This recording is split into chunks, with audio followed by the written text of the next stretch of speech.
Hola, ¿qué tal, amigas, amigos de Sin Maquillaje con Mary Vaca? Bienvenidos, bienvenidas a nuestro programa de todas las mañanas. Hoy día queremos desentrañar un acuerdo que hasta el momento se ha mantenido casi secreto, que es el acuerdo que han suscrito el gobierno y los mineros cooperativistas el jueves pasado, cuando ellos en masa llegaron a la ciudad de La Paz portando dinamita, hostigando a la gente, incluso golpeando a un periodista y le arrancaron al gobierno un acuerdo que podría ser cuestionable, pero lo que queremos es hoy analizarlo para saber cuáles son sus implicancias con el medio ambiente, con la economía, con el poder que tiene este grupo y con el mismo gobierno. Para eso hemos invitado a un panel que incluye un experto en el tema, una diputada ambientalista, hemos invitado también al ministro de Minería y por supuesto a los dirigentes de FENCOMIN. Sin embargo, tanto el ministro como los dirigentes nos hicieron saber que no van a concurrir al programa porque consideran que es un momento muy delicado y no quieren hablar del tema. Muy bien, quiero dar la bienvenida en primera instancia. Aquí en el estudio está la diputada Cecilia Requena. Ella es diputada por el bloque Unidad. Diputada, buen día. Gracias por haber venido. Hola Mary, un gusto estar aquí otra vez contigo. Un saludo a toda tu audiencia y para hablar de ese tema bien espinoso, ¿no? Bueno, y también a través de la vía virtual queremos dar la bienvenida a Héctor Córdoba. Él es especialista en temas mineros, investigador de la Fundación Jubileo. Héctor, buen día. Buen día, Mary. Un saludo cordial para ti y también a Cecilia, con quien vamos a compartir este intercambio de opiniones acerca del acuerdo del gobierno con las cooperativas mineras. Muy buen día. Muy bien, Héctor, quiero empezar contigo desde el punto de vista minero. Tú eres un especialista del tema. ¿Qué dirías de ese acuerdo? Seguramente lo has visto. Ahorita lo vamos a ir desglosando, pero en líneas generales, ¿qué opinas al respecto? Bueno, de hecho, el momento que está viviendo el país exige ciertas concesiones de parte de unos y otros para lograr la pacificación.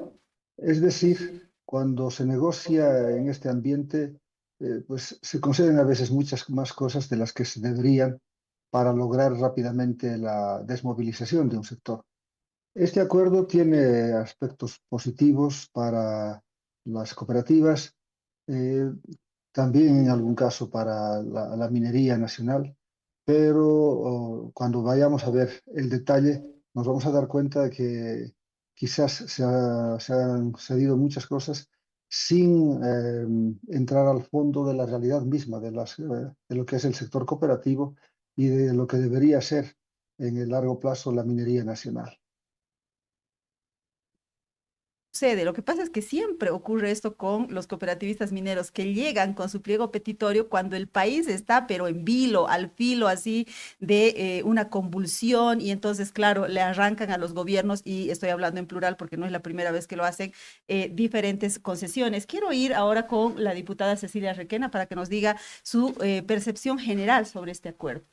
En primer lugar, quisiera saludar a Héctor, no lo había hecho antes. Héctor, qué gusto estar aquí contigo y bueno, mm, y no, a ver, yo en la noche del domingo hice un post, estaba yo muy preocupada con esto que había pasado. Primero, creo que uno de los días más violentos que vivimos, aparte del día de vandalismo, fue justamente cuando entraron los mineros, para variar, porque pese además de estar prohibido, lo que hacen es utilizar ¿no? sus cachorros de dinamita y qué sé yo como algo común. Y luego, estando en la reunión con el gobierno, directamente negociaban mientras seguían atormentando a la ciudad de La Paz. Pues lo voy a decir así, atormentando a esta ciudad. Inaceptable desde el punto de vista incluso de la negociación. Y en un cuarto cerrado, ahí uno ya no sabe qué está pasando y te preocupas.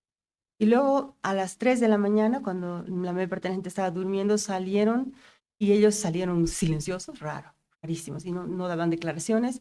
Y el ministro José Gabriel Espinosa dijo, sí, sí, no, en todo caso negó que no había que negó unas cosas, pero dijo que había un asunto de hidrocarburos y no sé qué, habló de algunas cosas marginales, explosivos, abastecimiento de, pero y otras cosas más. Y realmente tú veías en su cara seguramente agotamiento, la, lo que no se decía y a mí me preocupó mucho. Termino.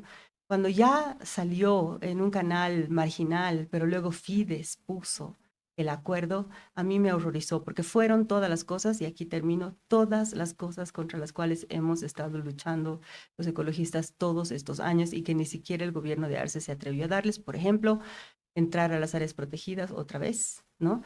Ampliar a áreas mineras, pero sin ninguna consideración, por ejemplo, sin ningún tipo de referencia a consideraciones ambientales o laborales. Ahí me quedo.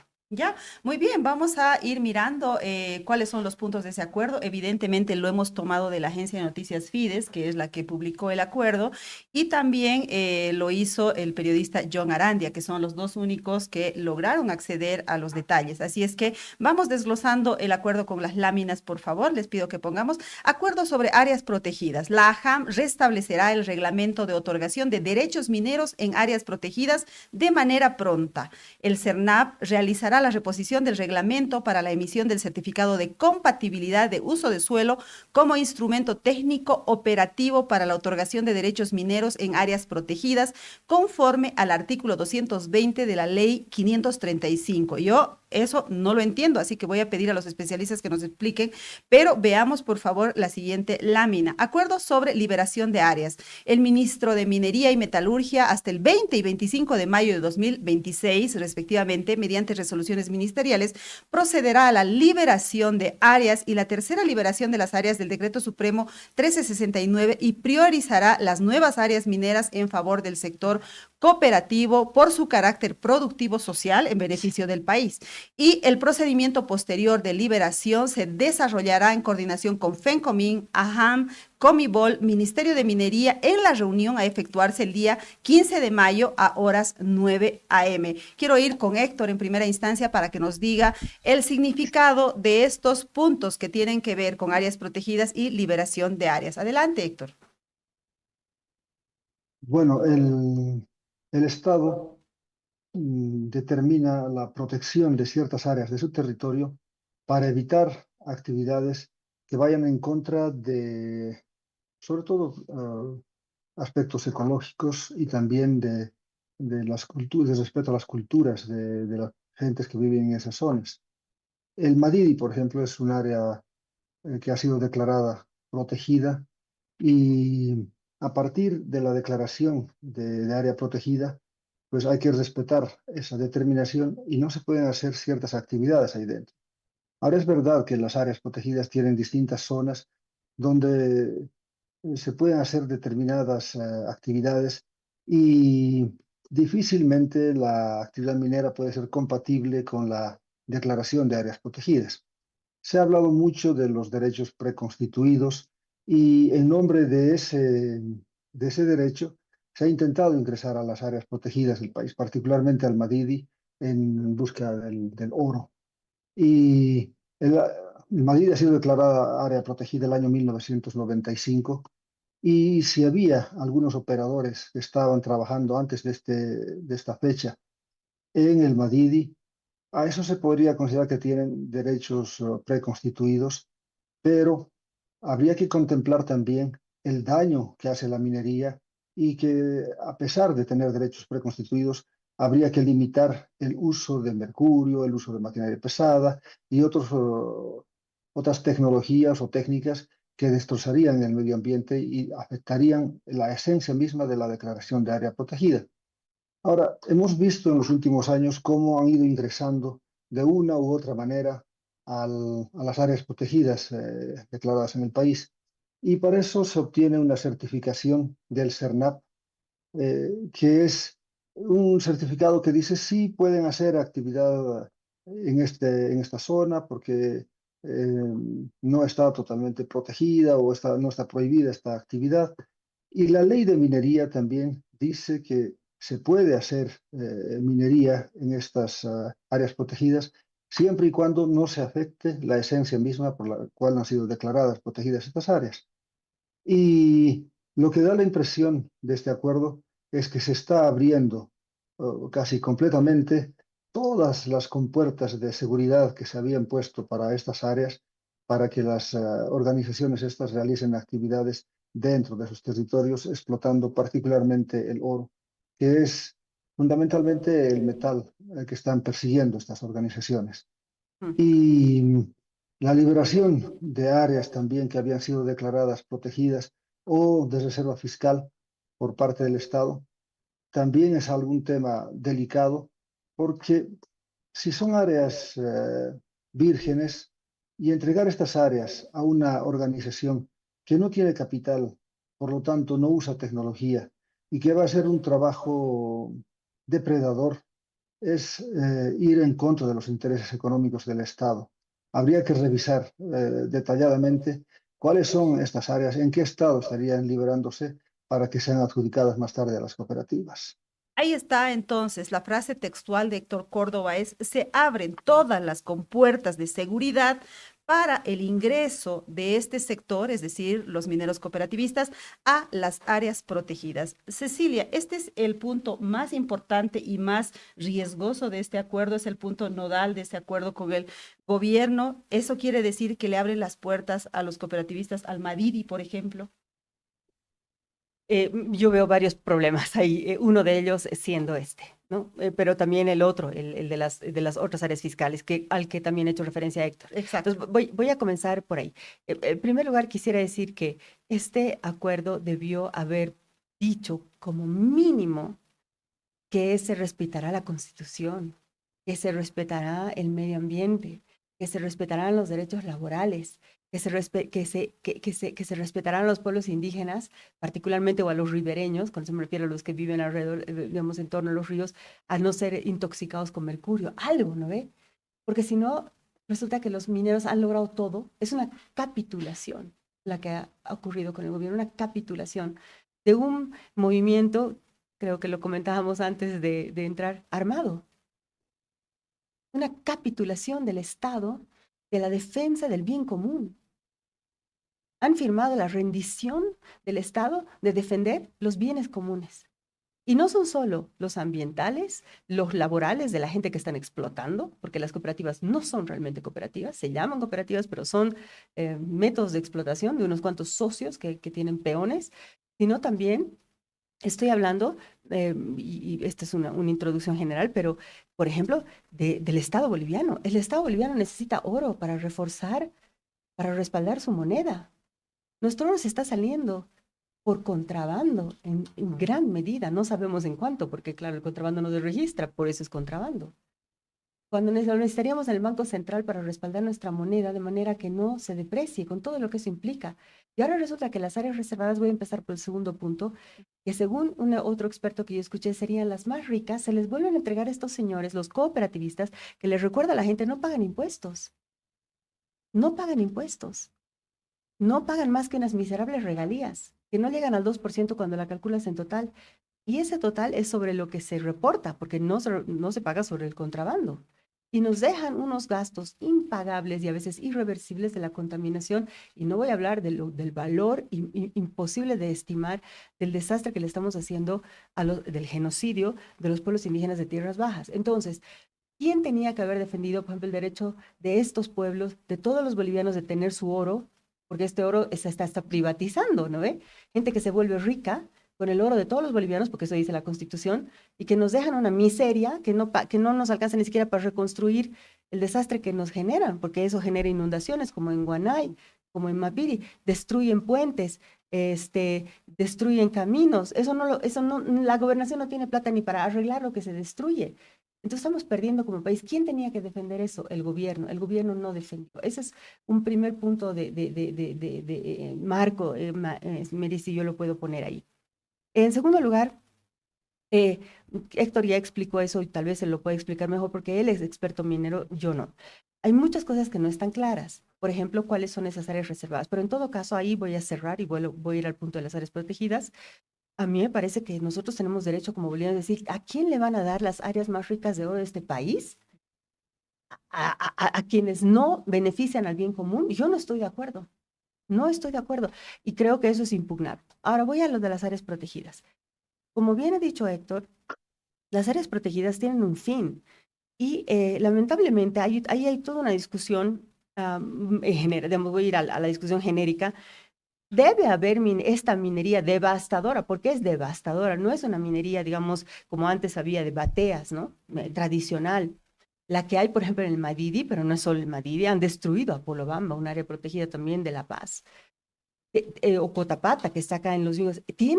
Debe existir esa minería devastadora en áreas protegidas. No, pues no, porque es devastadora. Y ellos quieren hacer esa minería devastadora, que es la que ahora existe en el Madidi, porque ahora existe esa minería devastadora y no se la puede detener, porque como son tan ricos, son abusivos, amedrentan a todo el mundo en las áreas protegidas y en sus alrededores. A mí me consta, yo he estado en Apolo, he sido amedrentada por ellas, a dinamitazos nos han tratado. ¿De qué nos atrevemos a ir así siendo senadora? Amedrentan a todo el mundo, a los guardaparques ni hablar, a los corregidores, a los policías, amenazan de muerte a la gente. Estando ahí, quieren que se les dé encima más de eso, y cuando hacen la minería no la hacen respetando el área protegida. Bueno, cero. Entonces, queremos más de eso. El gobierno ha afirmado que queremos más de eso y queremos legalizar eso. Nosotros habíamos logrado en la anterior gestión detener eso y que las áreas protegidas no entreguen ya permisos para más minería. Igual había minería ilegal. Lo que ha hecho el gobierno ahora es legalizar eso, lo que ya hay. Probablemente lo va a legalizar y legalizaría aún más minería. Es una alta traición a las áreas protegidas, que son los últimos reductos de naturaleza más o menos bien conservada. Bueno, ahí está entonces, nuestros dos especialistas nos dicen que este acuerdo lo que abre es las puertas no solamente a las áreas protegidas, que era una preocupación de los grupos ambientalistas en general, de la gente que defiende el medio ambiente, sino también a las áreas de reserva fiscal. Y justamente eso es lo que le quiero preguntar a Héctor. ¿Cuáles son esas áreas de reserva fiscal? ¿Dónde están? ¿Qué contienen? ¿Por qué son importantes para el país, Héctor? Bueno, el decreto 21060 y más tarde el Código de Minería 1777 determinaron que la CONIBOL no debería trabajar ya en el aspecto productivo y todas sus minas importantes fueron transferidas al sector privado, ya sea cooperativista o sea empresario. Y luego, cuando entró el MAS al gobierno, el año 2007 se restituyeron las competencias productivas a la Corporación Minera de Bolivia mediante la ley 3720. Y la CONIBOL intentó reiniciar sus actividades, pero se encontró con que todas sus minas estaban en manos del sector privado y no tenía dónde hacer minería. Entonces se declaró como reserva fiscal todo el territorio del Estado boliviano y se le dio a la CONIBOL 6 meses para que escogiera dónde quisiera hacer minería. Obviamente 6 meses es un tiempo muy pequeño para una institución en la que había más abogados que ingenieros trabajando en ese momento y entonces no pudo cumplir este aspecto y la presión de estas organizaciones pequeñas por áreas mineras obligó al gobierno a decir ya se va a abrir la puerta, pero la Comibol va a ser la que decida si da o no da un derecho en una determinada zona, en un determinado territorio. Y la Conmebol estuvo trabajando más que todo otorgando derechos mediante contratos que en hacer su propio trabajo, porque había cientos, si no miles de solicitudes y los técnicos de la Conmebol tenían que viajar de un lado a otro para ver si era un área que les interesaba y si les interesaba, o sea, a la Conmebol si le interesaba, se decía esto no se puede conceder y así estuvieron sufriendo porque hasta que se cumpliera lo que el decreto había dicho, que escoja la CONIBOL en qué áreas va a trabajar y se liberaliza todo el territorio nacional. Eso ocurrió en agosto del 2012. La CONIBOL presentó 26 áreas que había seleccionado en todo el territorio. Está San Simón, está el Madre de Dios, está Capuratas, está San Ramón, sobre todo, y dijo, estas son las áreas que quiero, 26, 33.564 cuadrículas repartidas en gran parte del territorio nacional, que deberían ser exclusivas para la Corporación Minera de Bolivia. Bueno, eso fue declarado con el decreto 1369 y el Estado liberalizó todo el resto del territorio y la JAM empezó a conceder áreas en todas partes. Pero esas 26 zonas fueron escogidas por la CONIBOL después de hacer estudios. donde determinaron que existía un mineral valioso, oro y azufre y otros elementos valiosos. Esas áreas son las que quieren las cooperativas y esas son las áreas que ahora se han liberalizado. Se están queriendo entregar esas áreas que había escogido el Estado para su sostenibilidad a un sector que no tiene ni capital ni tecnología y que actúa de manera depredadora con la minería. Está liquidándose el futuro de la minería nacional que debería estar en manos de la Corporación Minera de Bolivia. Esa es la situación, Mary. Por lo que nos acaba de explicar Héctor, acabo de entender que no solamente les estamos entregando con este acuerdo las áreas protegidas, sino que ahí está, digamos, la reserva de nuestro medio ambiente, de nuestro aire puro, sino también las áreas más ricas de este país. Es decir, el patrimonio de todos los bolivianos en cuanto a minería se está abriendo para que entren a explotar las cooperativas mineras, que hay que decirlo, los integrantes de las cooperativas ya son millonarios, ¿no? Imagínense con estas áreas de reserva fiscal se volverán hipermillonarios, y el país ¿no es empobrecido. cierto? Y mientras el país no tiene reservas para comprar combustibles. Así está la situación. Si la parte de la crisis que tenemos en este momento es justamente por eso, porque no tenemos dinero para comprar combustibles, no hay dinero para que circulen divisas en el país y resulta que este acuerdo más o menos que va a sellar esa situación. Pero veamos que el ministro de Minería, que es Marco Antonio Calderón, ha dado unas cortísimas declaraciones así porque fue abordado en un pasillo, en algún lugar por algunos colegas periodistas. Veamos lo que dijo y cómo fue tan escueto con el tema cuando requiere una explicación profunda. Veamos, por favor. Claro, porque hay varios departamentales. No con Federico Milapa estamos muy bien. Creo que prácticamente con la atención nacional habíamos resuelto un 80-90% de sus requerimientos. Luego después tienes requerimientos, son, puedes decir, más micro, más particulares, más de caso, ¿no? Entonces los temas de caso los resuelvo yo directamente en el ministerio o con las descentralizadas, ¿no? Con la HAMS y Narecom. Sí. No hay concesiones en primer lugar, ¿no es cierto? Son nuevas áreas mineras. En todo caso tenemos diferentes normativas que fueron dictados desde el año 2018, 2019, 2021, 2023, en el cual se inmovilizaban muchas áreas. Hemos tomado el recaudo precisamente el viernes pasado, hemos estado en reunión para hacer 2 resoluciones ministeriales, no es solamente por la coyuntura, sino que venimos trabajando inclusive con ellos mucho tiempo, y esto va a permitir liberar muchas áreas para que puedan ser solicitadas precisamente por los diferentes actores.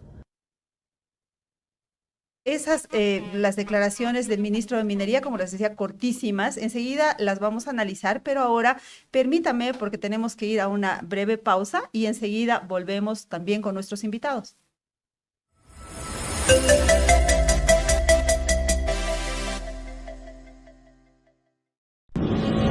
Esta es la historia de un banco que se hizo grande gracias a su gente. Es la historia de Don Julio, que cada mañana convierte esfuerzo en trabajo. De Teresa, que todos los días apuesta por un mañana mejor. De Juan, que no descansa para que la gente avance. De Doña María, que cocina con las manos y sueña con el corazón. De Pedro y Alicia, que encontraron el lugar donde empieza su historia. Es la historia de Doña Naira, que convirtió constancia en oportunidades. De Ernesto, que sabe que cada semilla es futuro. Es la historia de los que hacen, creen y sueñan. Esta es la historia de un banco que hace 35 años crece junto a su gente. Banco Económico, el banco de nuestra gente. Esta entidad es supervisada por ASFI. Paquetes diseñados para ti, desde 70 invitados en adelante, organización completa y detalles que marca la diferencia. Más información al 715-55-170.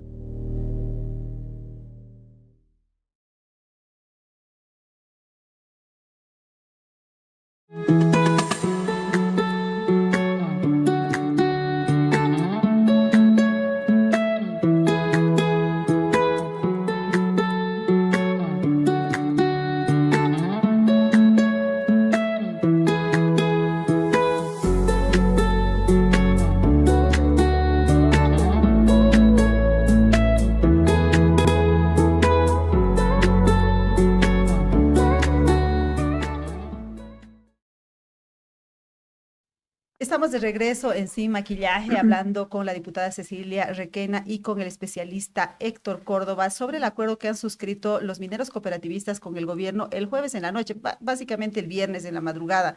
Bueno, queremos mostrar un par de láminas más porque queremos desgranar el acuerdo a lo largo de este programa. Por favor, veamos esas láminas donde podemos encontrar cuáles son los otros puntos de este acuerdo. Acuerdo sobre los contratos mineros. Se acordó trabajar en un proyecto de ley corta en beneficio del sector. En relación a la minería cooperativizada y los retrasos en la aprobación de contratos en Asamblea Legislativa Plurinacional por su carácter social y actividad en pequeña escala. Uno más, por favor.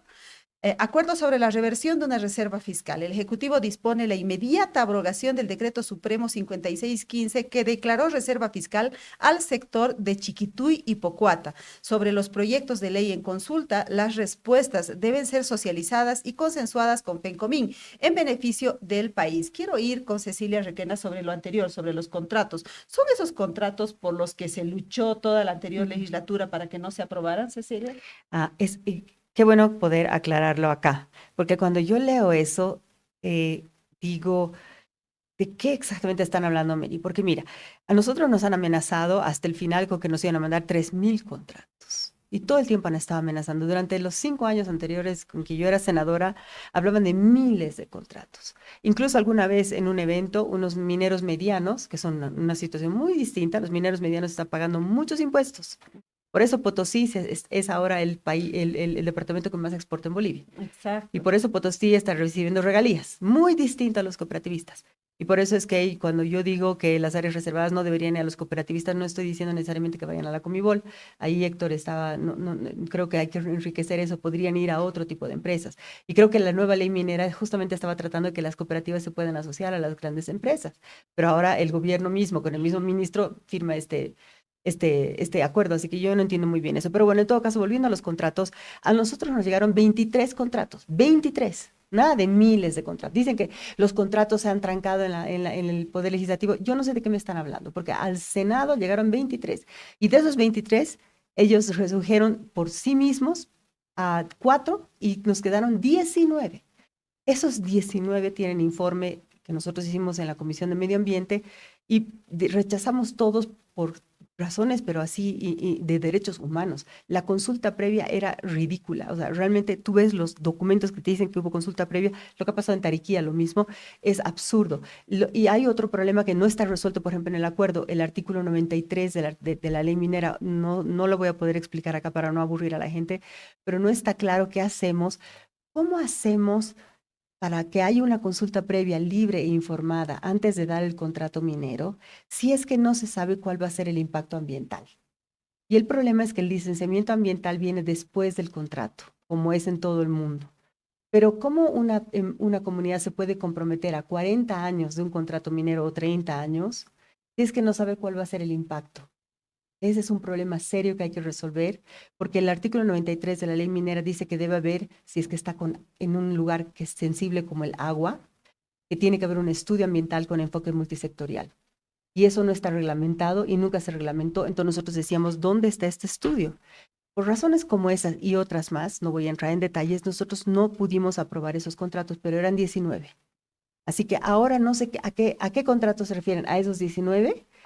En todo caso, ¿qué o a cosa? los 3.000. O a los 3.000 que No nunca sabemos. llegaron, o sea, no sé dónde estarán, no sé si en la JAM o en el ministerio. Lo más probable es que se refieran a los 3.000, Cecilia. En todo caso, sí. En todo caso, yo tampoco estoy de acuerdo con que los mineros tengan que estar 8 años peregrinando por un contrato. Eso tampoco ayuda a la legalidad. Pero tampoco estoy de acuerdo con que se firmen contratos mineros sin los debidos recaudos sociales, culturales, ambientales. Entonces, lo que me preocupa, en síntesis, es que si no cambiamos la norma de varias normas, de manera que tengamos contratos que respeten derechos y que estén bien hechos, entonces no deberíamos firmar contratos que no hagan eso. Y este acuerdo, así como está, no resuelve nada y solo dice que van a firmar los contratos. Muy bien, quiero ir con la misma pregunta para Héctor Córdoba. ¿Cuáles son los contratos o qué dicen, qué es lo que buscan con la aprobación de estos contratos legislativos? Primero los 19 y luego los 3.000, si nos podría explicar, Héctor. Bueno, cada día llegan varias solicitudes de contratos a la Autoridad Jurisdiccional Administrativa Minera. Está establecido, en función de la ley 535, una serie de requisitos sobre el plan de trabajo, sobre algunos estudios que se deben hacer para poder avanzar en la firma del contrato. Hay que revisar si las áreas están libres, hay varias cuestiones de esas. Y la ley también establece que, bueno, la Constitución, que es una potestad de la Asamblea Legislativa, analizar y aprobar o rechazar este tipo de contratos que afectan el patrimonio nacional, los recursos naturales no renovables particularmente. Y en la JAM, estos requisitos presentados por las organizaciones son revisados minuciosamente con el personal que tienen y si se cumplen todos, recién pasan a la Asamblea Legislativa para su revisión y aprobación o rechazo. Es en la JAM donde hay una gran burocracia y donde se frenan gran parte de estos acuerdos. Pero por otro lado, también, cuando hemos visto esos 19 contratos no aprobados en la Asamblea Legislativa, eso significa simple y llanamente que la JAM no ha hecho un buen trabajo, que ha dado por buenos ciertos acuerdos que no deberían haber pasado por ese filtro, porque estaban solicitando áreas de trabajo en cabeceras de cuenca, en lugares cercanos a las poblaciones, lo que está prohibido por la misma ley. Aunque la ley también, como decía Cecilia en el artículo 93, abre una cierta posibilidad de, manipulando a los dirigentes de la zona, que se acceda a esas áreas. Pero el Estado está para proteger su territorio y para proteger a las comunidades y por lo tanto el papel que ha cumplido la Asamblea Legislativa ha sido perfecto y genial en ese momento al rechazar todos estos contratos.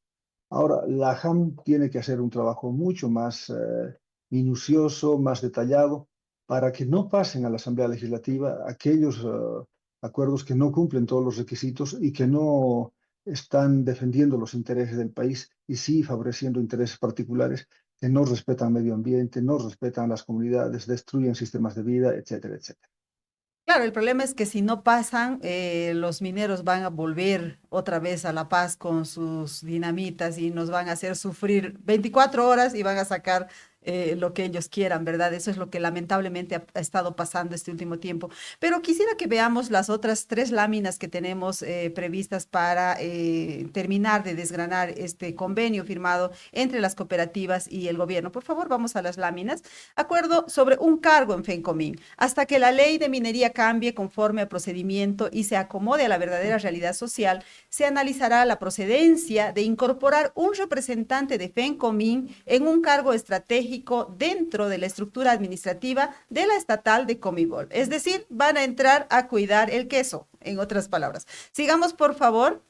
Otra lámina. Acuerdo sobre un representante en la Caja Nacional de Salud. Mientras se elabore la modificación a la ley que permita la incorporación de un cooperativista minero dentro del directorio de la Caja Nacional de Salud, porque por ley solamente está uno del sector asalariado, la ministra de Salud otorgará a FENCOMIN un cargo estratégico dentro de la Caja de Salud. Sigamos, por favor, y tenemos la última lámina del acuerdo. Acuerdo, es una anterior, por favor, si podríamos ver. Acuerdo sobre material explosivo. El Ministerio de Defensa pondrá en vigencia de manera inmediata la resolución ministerial 195 de fecha 14 de mayo del 2026 que autoriza el incremento de volúmenes de material explosivo y se realizará la modificación de los aranceles por servicios de escoltas militares. No tenía idea que había escoltas militares en este tema. Bueno, quiero ir con la diputada Cecilia Requena para que nos hable del poder que están acumulando las cooperativas. Es decir, en los gobiernos del MAS tenían hasta el Ministerio de Minería a su cargo, tenían parlamentarios, pero además ahora quieren entrar en la estructura del Ejecutivo, ¿verdad? Es decir, en la Comibol y por supuesto también en la Caja Nacional de Salud, que ya sabemos que tiene un servicio desastroso y que se ha cuestionado mucho la presencia sindical, pero al parecer se abre la puerta a que haya más presencia sindical todavía en la Caja. Adelante, diputada. Mary, quiero retroceder un paso hacia lo que estábamos discutiendo antes. Solo quiero decir Adelante. que para terminar de poder aprobar contratos necesitamos aclarar normas y que eso no está decidido, nada más. El artículo 93 y ese famoso estudio ambiental con enfoque multisectorial, cuando los contratos mineros están sobre agua, cuencas, lagos, lagunas, no está aclarado. Eso es. Y ese fue uno de los problemas con los contratos mineros. Entonces me preocupa mucho que eso, sin aclararse, pretenda ser aprobado. Y había otro problema con la consulta previa que involucra incluso al CIFDE del Tribunal Supremo Electoral. Ok, habiendo dicho eso, o sea, es un problema más grave todavía. Habiendo dicho eso, paso a lo que dices. Es escandaloso lo que ha pasado. Yo no veo por qué acá no está el perdonazo que les han hecho.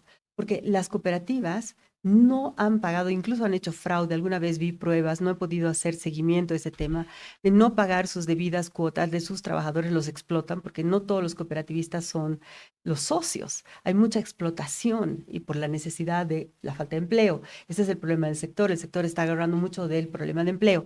Entonces no pagan sus cuotas a la Caja Nacional de Salud. Encima de que les hacen un perdonazo que no sé si está apareciendo en estas láminas. Te cuento que no lo he visto en el Bueno, convenio, pero, por eso es que no lo he puesto. Y también aparece, pero tal vez está faltando algo. Sí, no porque sé. al respecto creo que sí se ha aprobado ya un decreto supremo que les da un perdonazo, porque la Caja Nacional de Salud ya se ha manifestado al respecto, diciendo que es una traición del gobierno porque les perdonan. Imagínate a los que más ganan en este país, a los que no pagan impuestos. Pero ni siquiera una consulta médica para sus trabajadores. A ninguna empresa de este país le perdonan no pagar estas pero cuotas. yo no lo he visto en el convenio, no sé si está. Yo lo vi en el convenio, y además está ratificado en un decreto supremo justamente pocas horas después.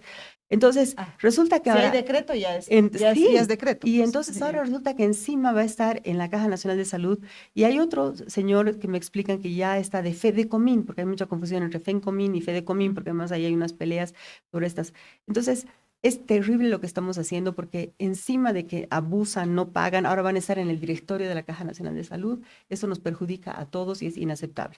Y lo propio con Comibol, porque encima de que no son más o menos competidores de Comibol, ahora resulta que van a estar en el directorio de Comibol. Ya realmente, como creo que tú decías, la toma del Estado de parte de este sector es tremenda. Termino diciéndoles, cada vez estamos alimentando más al monstruo que nos come y nos come y nos come. ¿Cuándo vamos a detener esto y cómo? Yo realmente solo veo la lucha, por ejemplo, de quienes peleamos por el tema ambiental, los que luchan por los pueblos indígenas o luchamos para poder detener esto que no, lo único que hace es empeorar.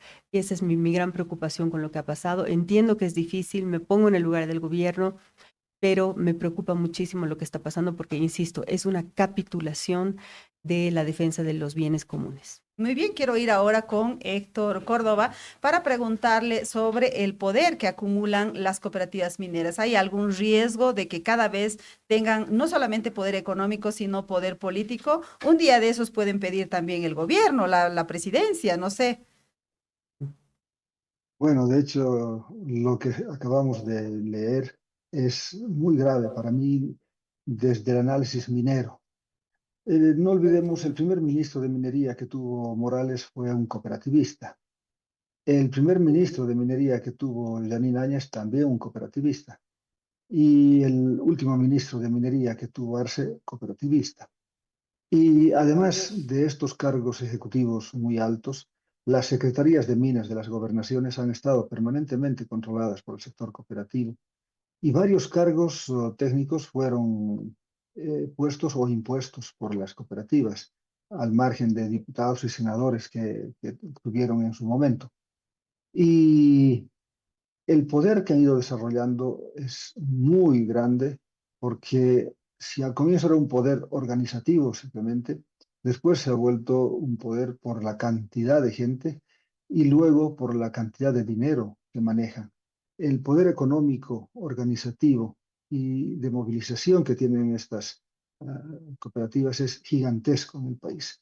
Ellos son los que imponen la agenda, ellos son los que deciden prácticamente lo que se ha de hacer en el sector minero.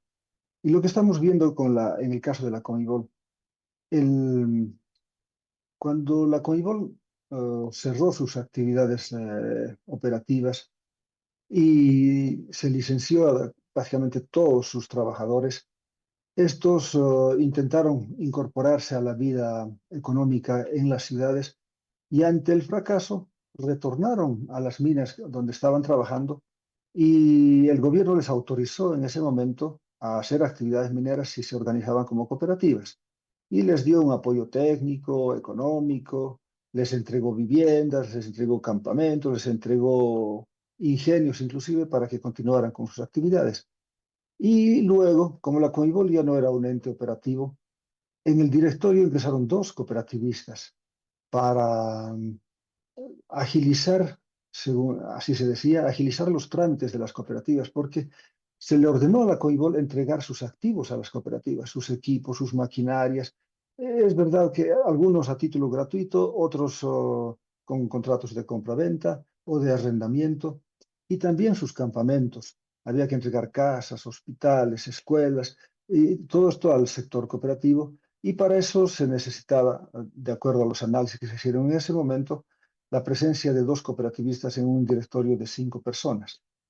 Y también se creó una dirección específica para manejar el tema de las cooperativas dentro de la Conmebol. Así se estuvo manejando hasta el año 2014, donde se dijo, mediante la ley también, que ya la Conmebol debería tener un directorio libre de cooperativistas. Los cooperativistas no aceptaron esta decisión y se mantuvieron firmes en el directorio hasta los hechos ocurridos en agosto y septiembre del año 2016, cuando asesinaron a un viceministro. Y entonces hubo ahí una ruptura entre el Ejecutivo y las cooperativas que permitió alejar a las cooperativas del directorio de la Conmebol y cerrar la dirección dentro de la Corporación Minera de Bolivia. Este fue un triunfo del sector asalariado, de la minería estatal que defiende sus intereses, porque evidentemente había una contradicción dentro de su propio directorio, ¿no? Porque gente que estaba trabajando allí como director defendía los intereses de un sector privado en lugar de los intereses del Estado. Ahora lo que estamos viendo es que se está permitiendo otra vez el ingreso de un cooperativista al directorio de Conmebol. Para mí es algo muy grave que puede ir en contra de los intereses del Estado y sin duda va en contra de los intereses de la Corporación Minera de Bolivia. Yo creo que este es un paso, de un retroceso terrible en el avance de la minería nacional y que podría tener consecuencias muy graves porque está demostrando el empoderamiento de un sector que no tiene teóricamente capital para hacer exploración, capital de riesgo, y no tiene tecnología de una minería moderna para pensar en un futuro sostenible en este aspecto. Qué pena lo que acabas de explicar, Héctor, porque además estamos en un momento tan crítico en el país, en lo social, en lo político, que ni siquiera permite debatir este tema. Este tema no está en la agenda, ¿no? Muy pocas personas están hablando del tema. Es más, pueden estarse preguntando, oye, ¿qué se preocupan de ese tema? Si nos falta pollo, nos falta combustible, nos falta carne, qué sé yo, cosas básicas, evidentemente. Pero hay un tema también que analizar y por eso hemos decidido ponerlo en agenda hoy. Vamos a ir a una breve pausa y enseguida volvemos para hacer un cierre sobre el tema que hemos tratado en el programa.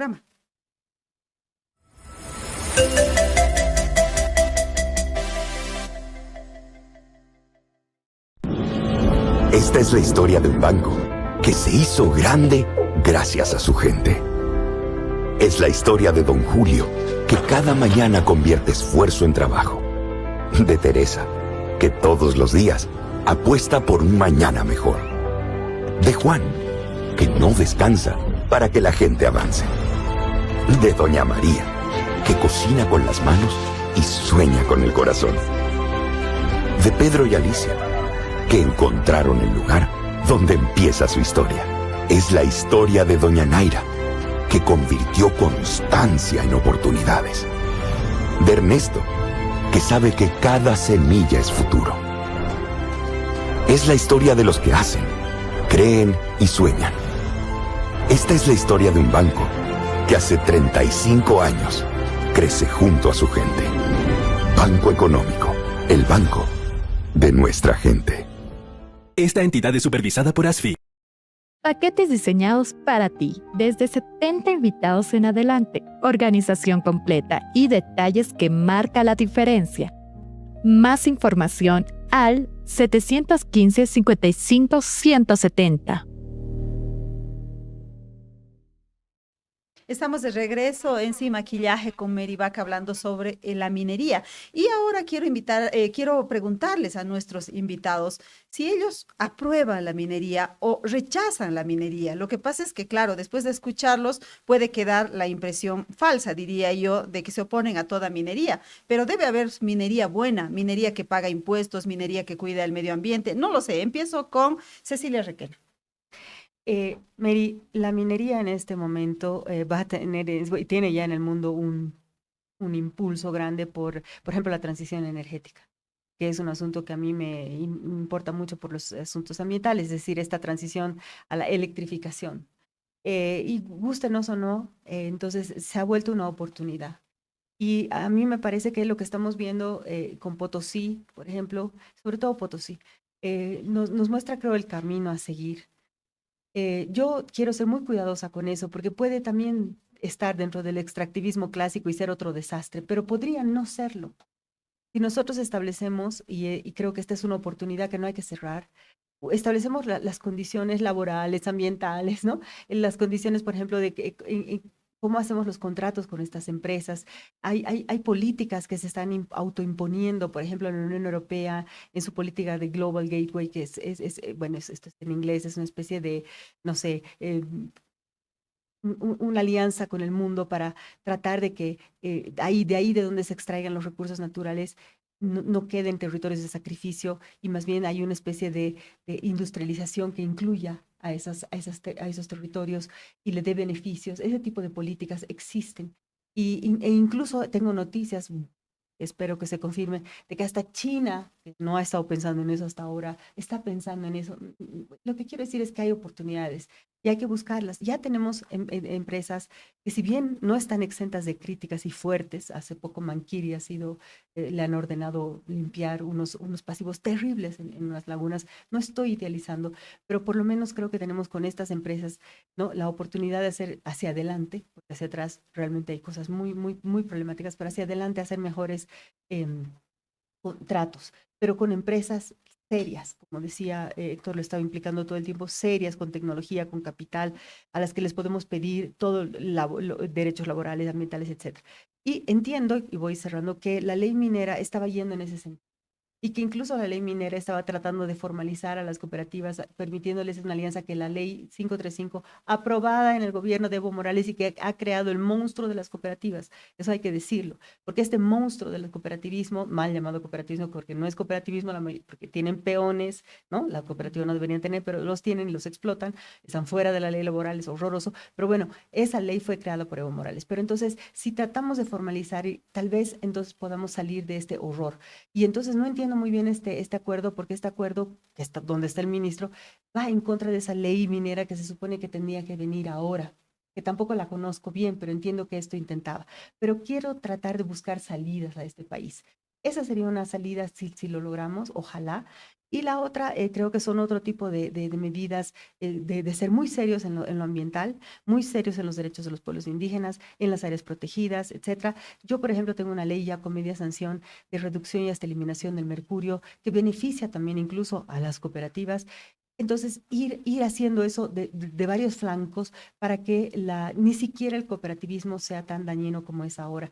Entonces, si el Estado mismo nos ayuda, el gobierno, los otros ministerios, para que inclusive en aquellos puntos desastrosos de este acuerdo, pero los controlamos desde los otros lados, tal vez podamos reducir el impacto nefasto de todos estos procesos.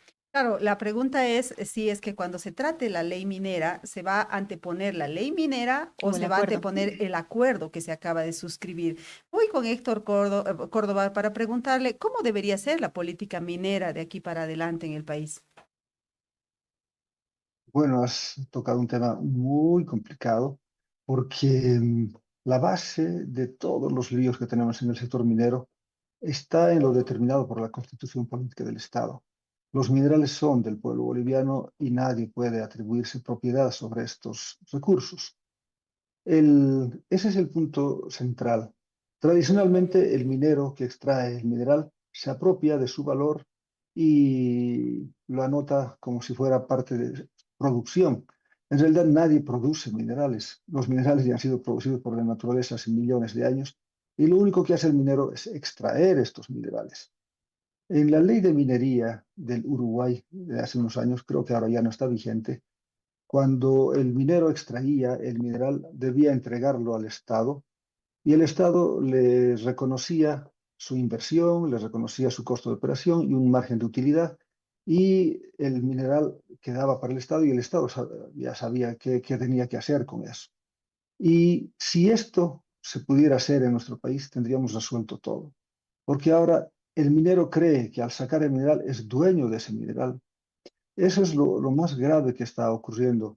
Es como si tuviéramos un depósito antiguo donde hemos ido metiendo durante años un montón de cosas y en un determinado momento alguien nos dice, ahí adentro tienes, qué sé yo, un cuadro que tendrías que mostrarnos. Como está todo lleno, pide a alguien, le dice, por favor, ayúdame a sacar ese cuadro.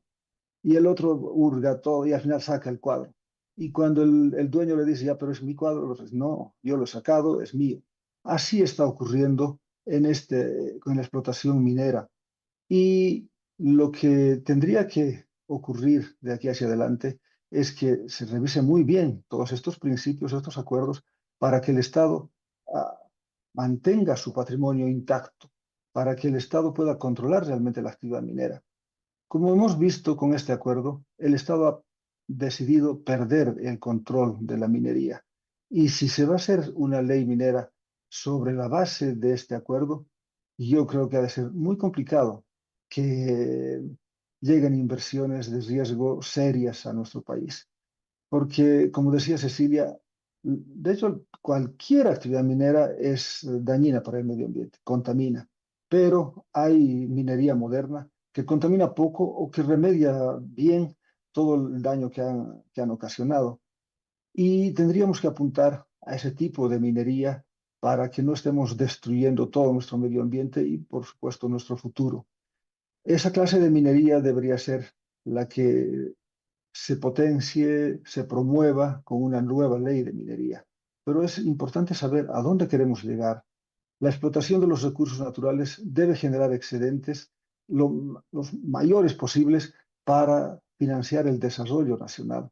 Tiene que haber un plan nacional de desarrollo que diga claramente necesitamos estos recursos y esta parte puede llegar del sector minero, lo más posible. Entonces, eso significa que no debemos quedarnos en la minería pura, debemos pasar a la metalurgia y, si es posible, ya con otros sectores, a la industrialización. La ley de minería debe promover la producción de insumos dentro de nuestro país, la generación del talento humano, la generación de conocimiento, la preservación del medio ambiente y el uso de tecnologías que cuiden nuestro contexto. Yo creo que una ley de minería que sepa a dónde tiene que ir la minería ha de ser sensacional y probablemente ahí tengan que caer estos acuerdos que se han firmado ahora porque van justamente, como decía Cecilia, en contra de los intereses del país, en contra de los intereses nacionales. Muy bien, yo la verdad es que quisiera ponerme en los zapatos de los ministros que esa noche han firmado el acuerdo también, ¿no? Porque pienso que si los tienes con armas en la calle, con dinamita en la mano, y además tienes todo el Departamento de la Paz bloqueado, tienes a la Tupac Katari, tienes a la Central Obrera Boliviana, los ministros habrán dicho, pucha, me tengo que deshacer de este problema de inmediato porque los mineros cooperativistas son capaces de tumbar gobiernos. Recordemos el rol que jugaron en la caída de Gonzalo Sánchez de Lozada cuando ingresaron con armas y con sus dinamitas y Gonzalo Sánchez de Lozada ni lo pensó, dijo me voy. O sea, hubo evidentemente una movilización muchísimo más grande previa, pero el momento definitorio de la renuncia fue el ingreso de los mineros armados de dinamita. Entonces, claro, hay que ponerse también en el lugar, pero entiendo que el acuerdo realmente es entreguista, ¿no? O sea, entreguista en lo económico, pero entreguista también en lo ambiental. Cecilia, te agradezco muchísimo por haber estado en nuestro programa. Perdón por el tuteo, es diputada y yo tuteo. No, por favor, Qué por vergüenza. amor a Dios. Claro que sí. Necesitamos un gran acuerdo nacional, creo que eso está quedando claro. Perdón, si tengo 30 segundos Sí. más, es que necesitamos poder detener estas corporaciones que realmente están tan en contrasentido del interés. Y creo que solo se hace también, digamos, en que los otros sectores potentes, como los propios campesinos, que están justamente sufriendo el embate de esta minería, por ejemplo, en el Departamento de La Paz me consta, los indígenas entiendan esto, ¿no? O sea, y eso es con un acuerdo nacional, creo que es lo que está quedando claro de este conflicto. No vamos a salir a balazos de acá, sino, y esto es muy complicado y es muy complejo y no hay ninguna garantía de que lo vayamos a lograr, pero creo que es la única salida sostenible para que este gobierno pueda continuar adelante, y esto lo estamos diciendo desde una convicción democrática, porque la crítica que yo he hecho la he hecho con mucha pena, porque es un momento muy difícil, como tú decías, para criticar al gobierno, porque todo está muy, muy complicado, pero necesitamos encontrar vías democráticas que no impliquen la capitulación de los bienes comunes. Y también quiero agradecer a Héctor Córdoba, que ha estado con nosotros conectado por la vía virtual. En la próxima oportunidad lo queremos aquí en el estudio. Gracias, Héctor. Gracias, Mary, y también un saludo a Cecilia. Reconocemos, obviamente, la situación complicada que está viviendo el gobierno y las dificultades de negociar con un sector ultrapoderoso cuando la posición propia es muy frágil, es muy débil.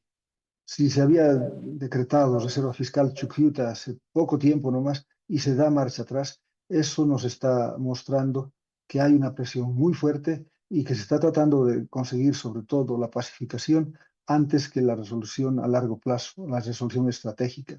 Pero yo creo que cuando llegue el momento de hablar sobre la ley de minería, se tocarán estos temas estratégicos y habrá que encontrar el lugar adecuado para cada uno de los actores. Así será, Muchas y en gracias, este Mary, por programa la también oportunidad y estaremos otra haciendo vez un saludo a seguimiento. Cecilia. Gracias, Héctor. Amigas, amigos de Sin Maquillaje con Gracias, Mary Mary. Vaca, en el final quiero darles una noticia de último momento. El gobierno de Bolivia acaba de expulsar a la embajadora de Colombia en Bolivia, Elizabeth García, por las declaraciones realizadas por el presidente Gustavo Petro. Recordemos que Petro ha estado justificando la movilización, ha estado apoyando a Evo Morales. Él es muy amigo y socio de Evo Morales en lo político, y la consecuencia que se acaba de dar tiene que ver con una repercusión seguramente grande que se va a dar en el plano internacional: la expulsión de la embajadora de Colombia en Bolivia, Elizabeth García. Les agradezco por habernos seguido un día más aquí con nosotros en Sin Maquillaje. Enseguida viene Brújula Streaming con Raúl Peñaranda y Diego Ayo. Agradezco, por supuesto, al equipo técnico que ha estado con nosotros, César, Anabel y Cristian.